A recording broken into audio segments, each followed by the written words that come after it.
In a quiet corner of the park, a man sat alone on a wooden bench. To the world, he had everything: luxury, power, prestige, and money.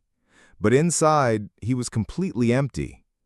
Richard Denver, a billionaire businessman, sat under the golden shade of the setting sun, staring blankly at the trees.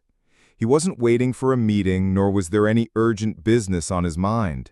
His phone was silent, his calendar was empty, and his heart was filled with a silence that echoed louder than any crowd.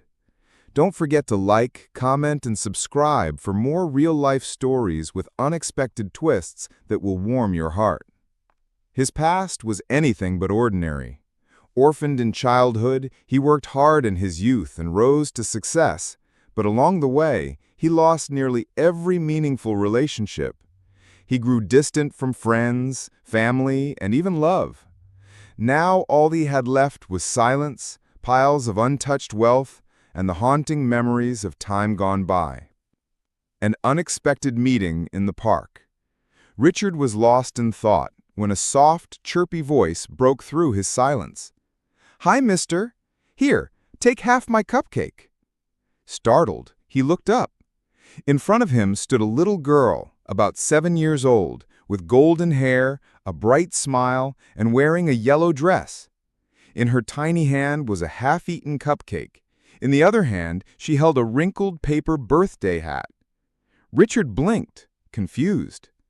"Why are you giving this to me?" The little girl replied with simple honesty. "It's my birthday today. You looked lonely. My mom says we shouldn't let anyone be alone. Don't you have a family too?" Her question hit him like a thunderbolt. "Don't you have a family too?" His throat tightened. For the first time in years, he didn't have an answer. He whispered, "No, I don't have a family." A small friend with a big smile.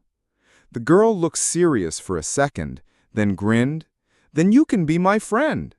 Come to my birthday party. Only 2 kids came. No grown-ups came at all.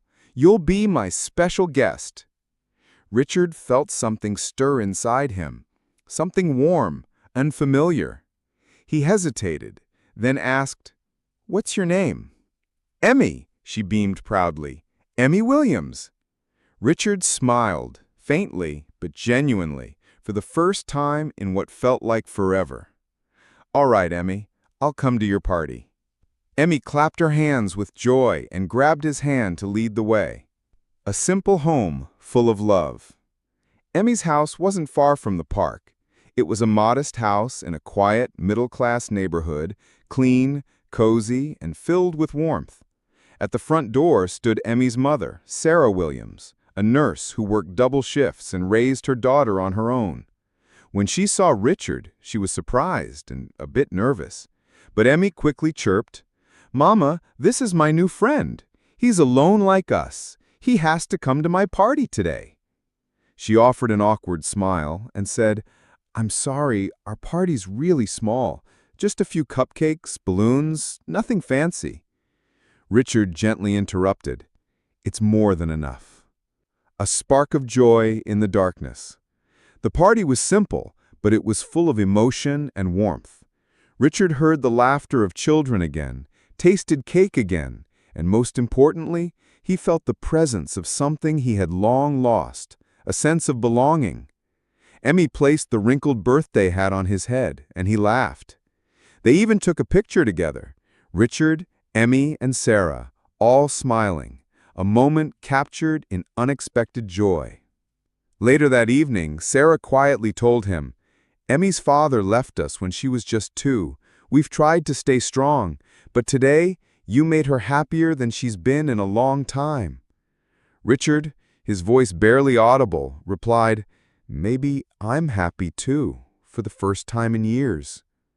A new journey begins. As he prepared to leave, Emmy hugged him tightly and whispered, "Will you come again tomorrow? We can take more pictures in the park." Richard nodded slowly. For the first time in a long while, something inside him felt alive again. As he walked home, he realized he was smiling the whole way. The lights of his house no longer felt cold. Tomorrow suddenly had meaning.